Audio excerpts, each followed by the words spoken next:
आबोतानी और तारो गालो जनजाति अरुणाचल प्रदेश की लोक कथा। एबटानी और तारो फोक टेल अरुणाचल प्रदेश। पहले जमाने में आबोतानी और तारो नाम के दो व्यक्ति रहते थे। दोनों एक साथ रहते हुए भी अपनी शक्ति या बुद्धि बल का इस्तेमाल करके एक दूसरे को बेवकूफ बनाते रहते थे। कहा जाए तो आबोतानी बहुत ही चालाक और चतुर व्यक्ति थे, जो अपने बल पर सब कुछ करना चाहते थे, और तारो थोड़ा गंवार या बुद्धू किस्म का व्यक्ति था। इसलिए आबोतानी तारो की मानसिक दशा को जानकर अपनी चतुरता का इस्तेमाल किया करते थे। दोनों को आज नानी और नारो के नाम से भी जाना जाता है। तारो नारो के पास एक बड़ा सुअर था। एक दिन आबोतानी नारो के पास गए और देखा कि उसके पास एक बड़ा सुअर है। उन्होंने उसे खाने के लिए एक उपाय सोचा।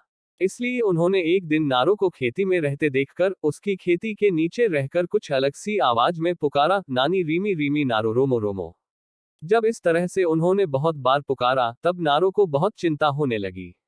वह घबराने लगा और सोचने लगा कि पहले तो इस तरह की आवाज कभी नहीं सुनी। वह आबोतानी के पास गया और दिन में जो घटना घटी वह उन्हें बताई। तब आबोतानी ने बड़ी चतुराई से कहा, लगता है तुम्हारे परिवार में बड़ी मुसीबत आने वाली है, इसलिए तुम अपने घर के सुअर को जलाकर खेतों के नीचे फेंक दो, तभी मुसीबत दूर हो पाएगी। तारो ने आबोतानी की बातों पर यकीन कर ऐसा ही किया और आबोतानी उसी वक्त उसी तरह की आवाज में पुकारने लगे। तब तारो ने अपने सुअर को जलाकर खेत के नीचे फेंक दिया। आबोतानी उस सुअर को उठाकर अपने घर ले आए और उसे उनके परिवार ने जमकर खाया। आबोतानी के घर परिवार के सभी जन खूब स्वस्थ हो गए। तारो को पता नहीं था कि यह आबोतानी का षड्यंत्र है, अतः वह खुश होकर आबोतानी के पास जा पहुंचा और कहा कि अब वह आवाज सुनाई नहीं पड़ती है। तारो 2-3 दिन के बाद आबोतानी के घर आया और यह देखा कि उनका पूरा परिवार देखने में स्वस्थ है। इसलिए उसने आबोतानी से कहा, यह तुमने क्या खिला दिया कि तुम्हारा परिवार इतना स्वस्थ हो गया?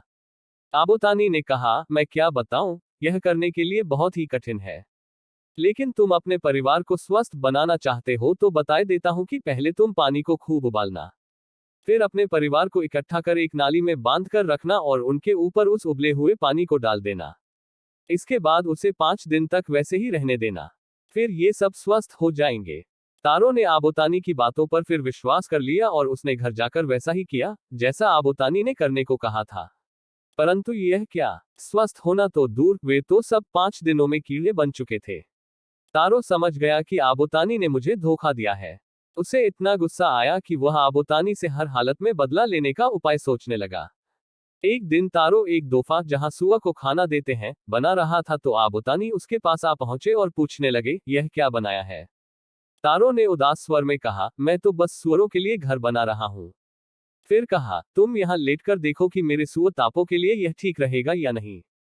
आबोतानी तारो की बातों में आकर उसमें लेट गए। उनके लेटते ही तारो ने तुरंत उस दोफा को बंद कर दिया और चारों तरफ से कीलें ठोक दी।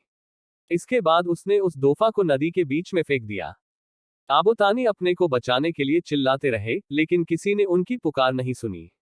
अंत में एक चिड़िया को उनकी आवाज सुनाई दी और उसने उन्हें एक मधुमक्खी के रूप में बाहर निकाल दिया। भारत के विभिन्न प्रदेशों, भाषाओं और विदेशी लोक कथाएं सुनने के लिए हमारे चैनल को सब्सक्राइब करना ना भूलें। लोक कथाएं। जय श्री राम मित्रों।